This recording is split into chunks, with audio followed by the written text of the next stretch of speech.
Hello everyone, eco পার্কের এই ৩ নম্বর গেটের পাশেই যে ওয়েস্ট বেঙ্গল গভর্নমেন্টের মিষ্টি হাব আছে সেটার একটা ট্যুর করতে যাচ্ছি।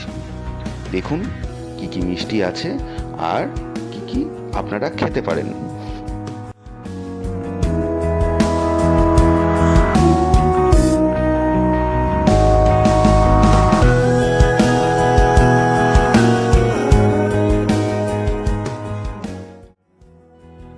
কলকাতার বিখ্যাত কেসি দাস থেকে শুরু করে চন্দননগরের বিখ্যাত সূর্যমোদকের জলভরা সন্দেশও আপনারা এখানে পেয়ে যাবেন।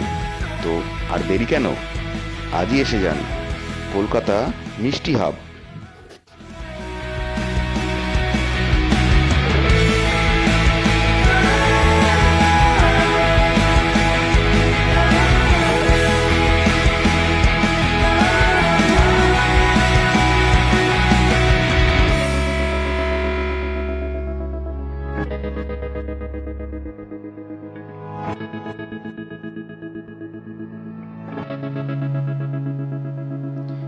এভাবেই আপনারা এখানে 1 পিস 2 পিস মিষ্টিও খেতে পারেন।